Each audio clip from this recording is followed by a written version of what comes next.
Welcome to Business Casual. I am Mihae Ahn, your host and author of The Stories We Tell and Perfectly Incomplete. Business Casual brings you unfiltered conversations with badass, inspiring, highly accomplished women. I am passionate about and believe in the power of sharing stories, our authentic, raw, incomplete stories, getting beyond the polished LinkedIn profiles to the real humans behind the titles. My guest today is Laurie.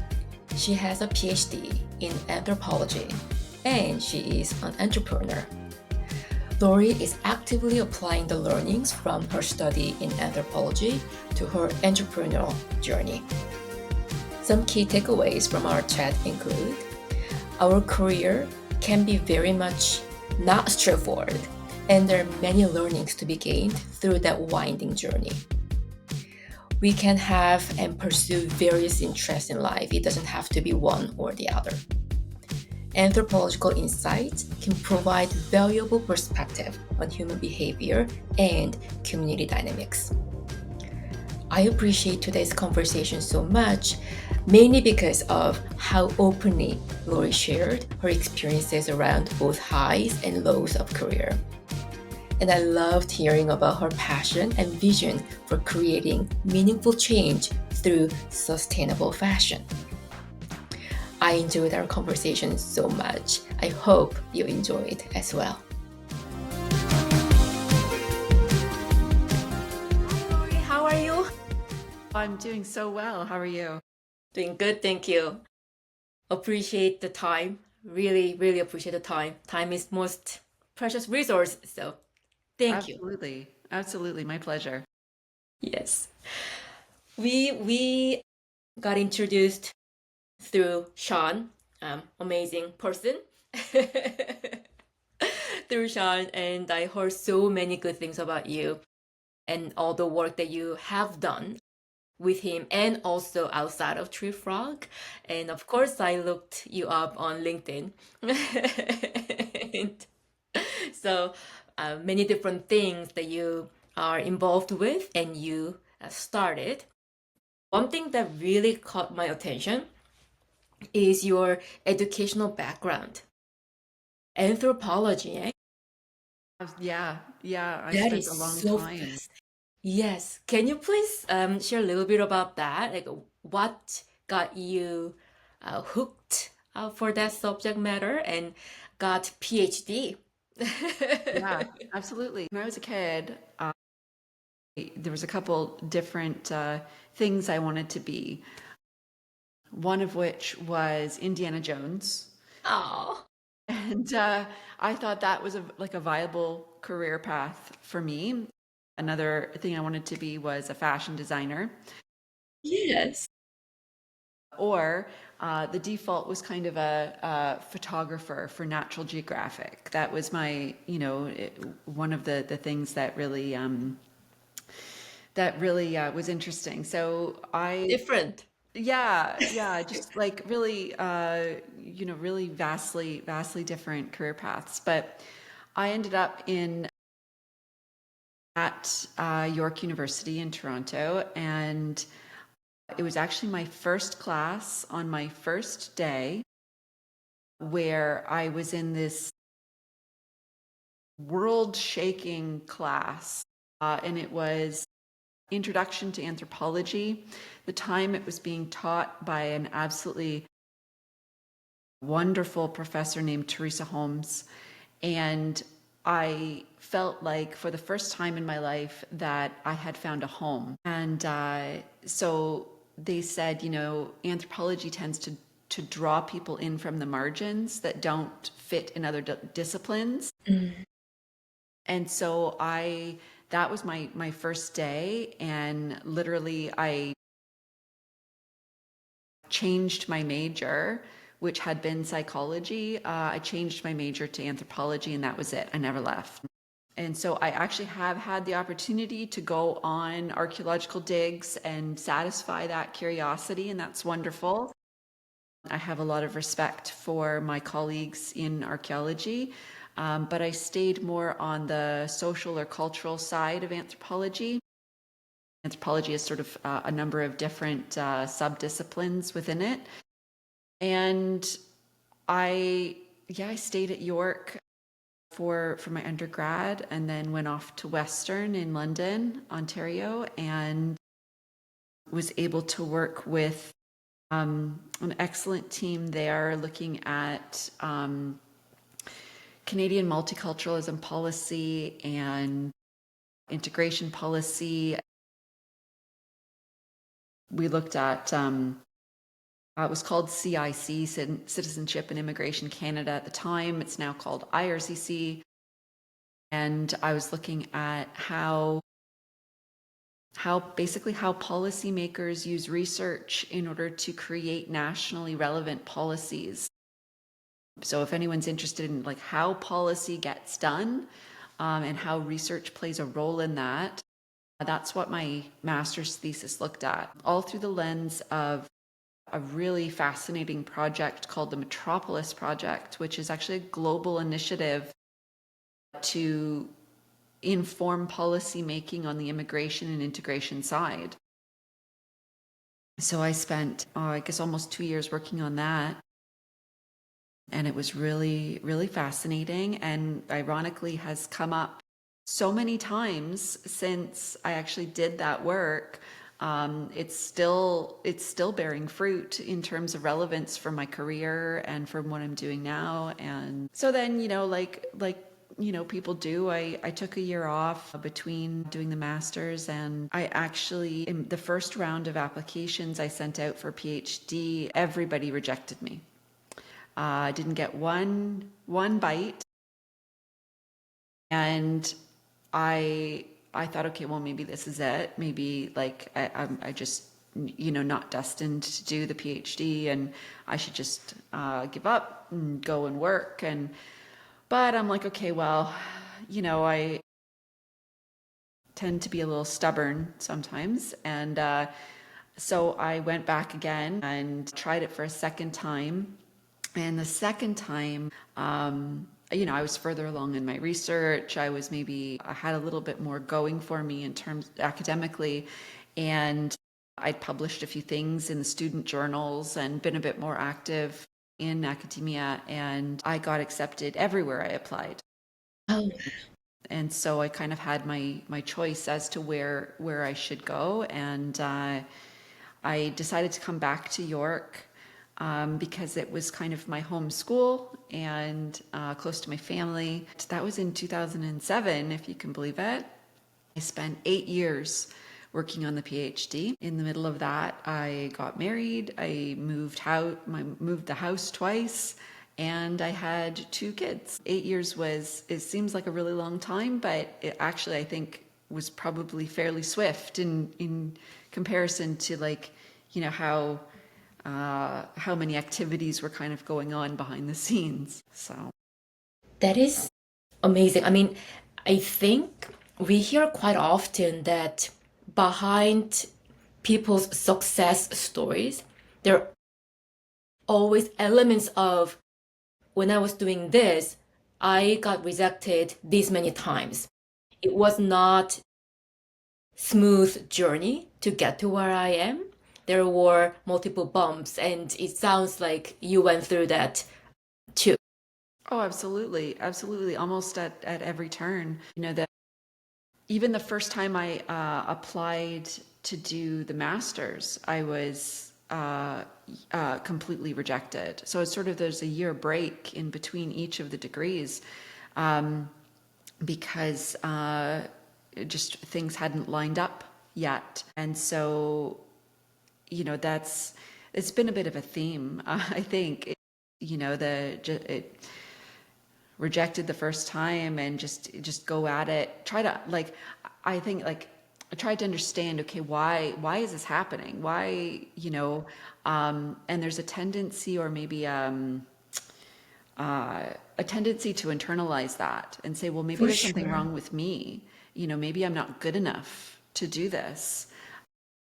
And in those moments, I think it's maybe asked myself, like, whose voice am I listening to? Right? And so I went back at it. And that's not to suggest that any of that was easy. No. There are a lot of tears and a lot of like turmoil attached to being rejected in that way. But you know, what are you going to do, right? Like it's either there's one of two choices. You either give up and you don't do it again, and there's lots of reasons to just say, okay, that's not for me. I'm not going to do it, Very true. or try again, learn and try again, and come at it stronger. It turned out okay in the end. But in both the master's and the PhD, there were many points where, like, writing a document of that size, they're basically books. And like, as you know, you've published and you've done that process, that there's numerous times during that you know, if you have, I worked with two amazing committees on both sides, on both degrees, but where they said, this just isn't good enough yet. It's not there. Like, and I took that to heart, and I would be very upset and a lot of tears shed to write so many things. But again, it's take the lumps and then dust yourself off, stand back up and come at it again and say, okay, well, maybe I need to do something differently or listen differently, or really, thankfully, like especially at the PhD, I had a committee that was very, very supportive. Like I couldn't have asked for a better supervisor, and my two advisors, they said, okay, here are the specific things that you need to work on. Here's where we're seeing areas of issue. Obviously, I took that to heart and I went back at it. And this is in the midst of like I've got pictures of writing the first draft with my then just born daughter on my lap, and she was like either sleeping on me and I'm trying to like type with one finger, or when she was big enough to sit up at the desk, she's like mashing on the keyboard and I'm trying to type. And you know, there's all of these moments where, you know, you think this is never going to get done. Like I'm never going to finish this, because how can I possibly work under these conditions? Like how can I do all of these things at the same time? And what I learned, which I think was somewhat valuable, and I bring it to things that I'm doing now, is success often, like from a distance, success looks like it just happened. But all of the tiny little things that go into making that a reality is really about discipline and just doing a little bit at a time. And that is really the key to it, is that although it took 8 years, it still got done, you know, with just a little bit every day. Like when my second daughter was born, I remember I was getting towards the tail end of a draft, and I would write at, and I was also working full time, so that was a little bit complicated. I would get up at like 5:30 in the morning, work for an hour until she got up at 6:30, get them ready to go to daycare or to grandma's or everything, go and work my day, get home, feed people, and my husband and I feed the kids and get everyone settled, and then work for another hour and a half. And so it got done in, you know, just in the margins of the day. And that took a really, really long time, but that's okay. Yes. It got done. That really resonates with me. A lot of things that you just shared resonate with me quite closely. The books that I wrote, both books, I wrote during those marginal times, in between times. Yeah, before everyone woke up, I woke up and worked on it.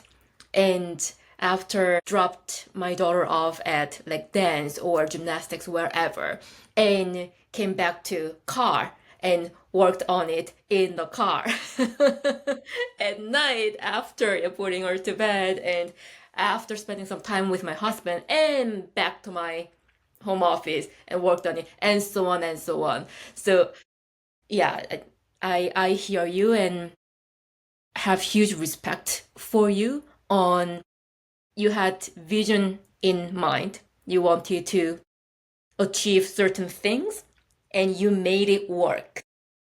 You know, we do what we have to, and I wanted to quit maybe 1,000 times, and then, but at every time that happened, obviously my husband was very, very supportive of me pursuing this, and that played a big role of just the sense of encouragement that he offered. But for me, what lesson am I providing to the girls if I quit? You know, that when something gets difficult, I just quit and I say goodbye? Or should I keep going to show them that if you persevere, you more often than not will achieve the thing that you're trying to achieve? And so I think that in the end, I think it was the right decision. But at the moment, in those moments of conflict, it was really hard. It was really, really hard. Do you ever, or have you ever felt, is it all worth it? Oh, yeah, absolutely. Absolutely.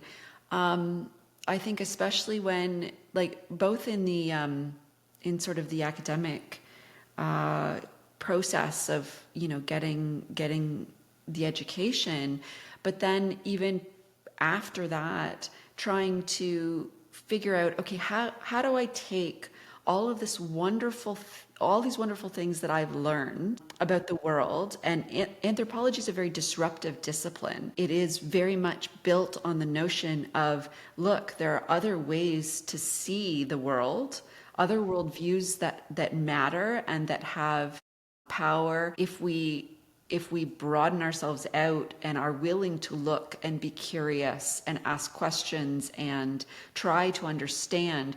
There's so much wonder still left in the world. We get inundated with news and media and everything from a very particular point of view. And anthropology is an opportunity to look with a much broader lens at the world and at history. But I was really struggling because I'm like taking all this wonderful information and this knowledge and this theory and concepts and trying to apply it in my work on a day-to-day basis. So I struggled with that for a long time because I'm like, okay, well, I can't let really valuable education and interest go to waste. So how do I translate it into something actionable and something value-oriented in a corporate context? I actually had the opportunity really recently to go back to York and speak to graduate students about my experience and about how I've taken these weird twists and turns in my career, but the backbone of everything is always anthropology. I really do. I believe it is like the most versatile discipline in the social sciences. I love our sister disciplines, of course, psychology and history and sociology, but I really believe anthropology has so much to offer the world, especially in this moment. I felt so honored to be able to go back and talk to graduate students and say, okay, here's how I've tried to think about, you know, this problem over here, but using this theoretical approach to make it actionable and practical and bring a little bit of nuance back into a world which I think is very inundated by sledgehammers and generalization and broad brush, and we need a little bit of specificity and nuance and grace in the way we think about things sometimes. So, and I think that was an incredible experience, and what I wanted to convey to them is that even though sometimes it feels like I'm working in this discipline, I don't really see how it translates. I have faith that it does, but I wanted to convey to them that there's hope, that you can take this, it's like the Swiss Army knife of disciplines, and you can literally do anything with it. If you just see sort of where the threads are. And I hope that resonated for them, because I felt really honored to be able to go and speak to them and say, okay, it might not be the career that you're thinking of, but it still can bring a lot of value to the world. I feel like, is it all worth it? Quite.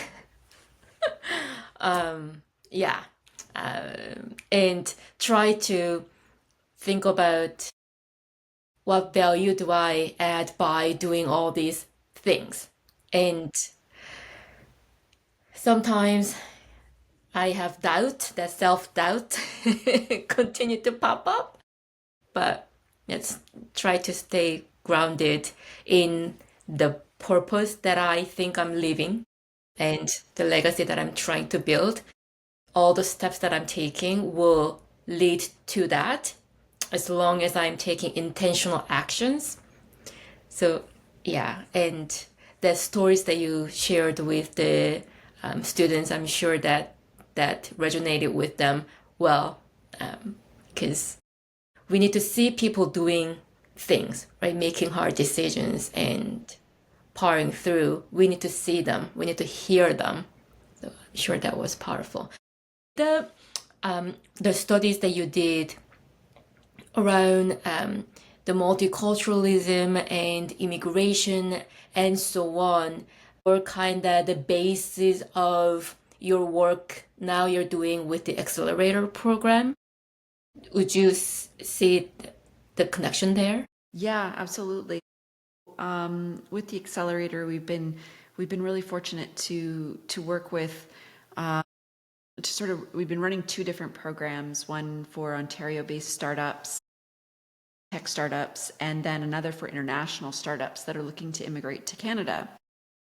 So very much in line with that research on, how I have so much respect, profound respect for these entrepreneurs that are leaving their home countries, in many cases leaving their extended family in order to build a business in a brand new country. That is a momentous kind of undertaking. They're so brave. What we've done is try to understand that journey and where are the roadblocks or who are the gatekeepers in being successful in a new country. So we've been working with our founders and working with the local municipality, which has been very supportive to say, okay, can we identify what those roadblocks are? For example, like getting a bank account, a business bank account. Personal maybe is easier, but business bank account, when you have no credit, when you have no history in a country, how do you do that?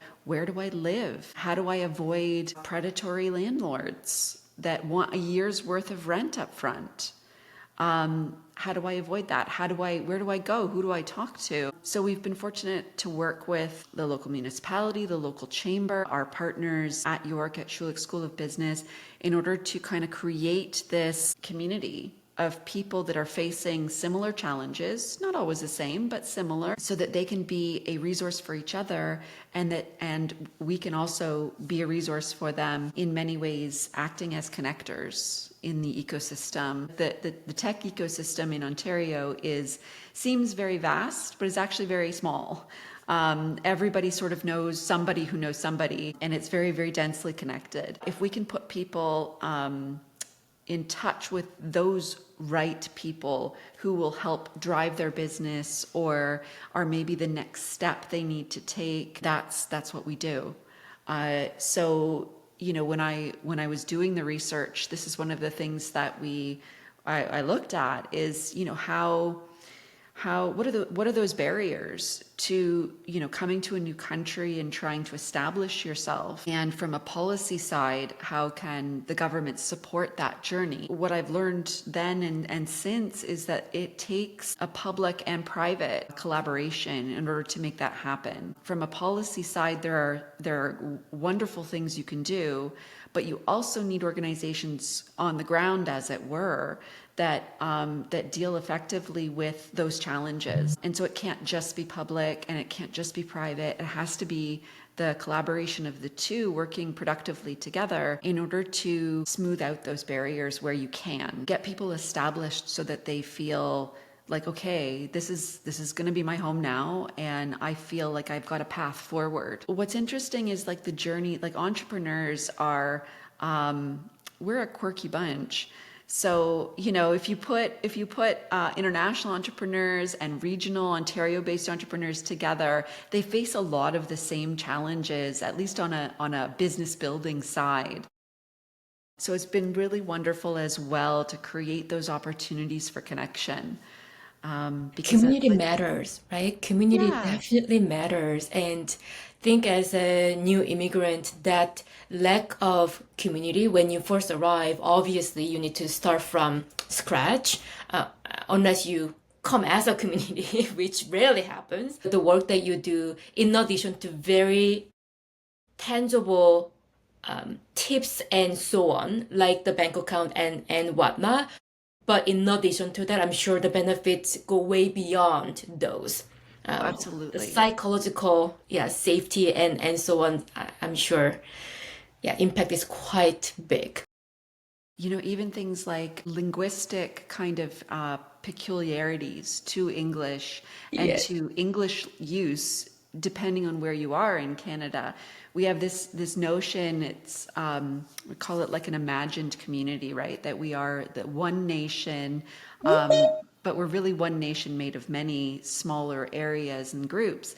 So if you travel to the East Coast, it's a very different kind of feeling, and the way they use language is different than maybe central Ontario versus Alberta or BC. So we try to be really mindful and intentional about sharing that kind of information about, okay, if and sometimes it can be on the lighthearted side, right? To say, okay, if someone says double double, this is what they mean. Yes. But even Canadian ways of securing agreement. So if some people, like in Southern Ontario, if you say yeah no, then what does that mean? Does that mean yes, or does that mean no? Or yeah no yeah, yeah no yeah, that means yes.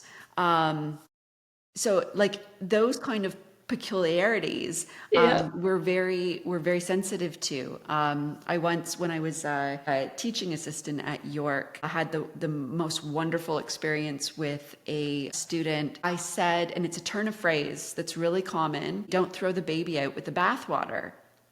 And they were new to the country, new to English. And so they said to me, what? What? Like, why? What? Why are you throwing the baby out with the, what does that mean? Like, they were like literally shocked. And I'm like, it was such an instructional moment for me, because I'm like, you absolutely right to ask a question about that. That is a very unusual thing to say. Here's what it means. Um, it means don't overreact. And even since that day, try to be really aware of those kind of turns of phrases, or if I'm going to use them, or if any of the team use them, that we draw attention to it, to say, okay, like, because these are the unspoken things. And it's sort of drawing in from anthropology, where we generally endeavor to make the unusual things into to things that we can understand, or take the sort of things that we take for granted, and sort of expose them and say, okay, like these weird turns of phrases that we just say normally, trying to be sensitive to that. Even they used to live in New York City, so from Korea, moved to New York City, and then moved to Canada. Between the two countries, from outside of North America, you think, you believe quite similar. Canada, United States, how different can they be? But they are quite different, right? We're quite different. And when I first immigrated to Canada from US, family doctor, I was really confused. What family doctor? Isn't that for like super rich people, like the doctor who visits your family in your gigantic home because you're so special, you're so rich that you don't need to go to hospital or doctor's office, they come to Right. you. So that was the perception that I had about the phrase family doctor. In Canada, everyone has needs to have family doctor. It's very different than, so even those very small things. So I need to find family doctor now. I cannot just walk into doctor's office. That was a shock to me when I first moved. Absolutely. Yeah. In addition to accelerator program with Tree Frog that you do, you teach and you Yeah, have your own business too. I do. Yeah. So was teaching in continuing education at York, teaching digital marketing for a number of years there, and I'm maybe teaching again in anthropology in September. professional anthropology, taking some of those lessons that I've learned over the last 10, 12 years and offering the students some of those insights. And then, my own business, if I couldn't be Indiana Jones, then fashion designer. And so the closest I could get is right now I'm working with, or I should back up. If I was going to go into fashion, I had no intention. I didn't want to do what sort of everybody else was doing, because the longer you look at the sort of the disastrous effects of fast fashion, the more profound the problem is, and we've got. It's almost pathological, the need to consume at the level that many people now consume, textiles in particular.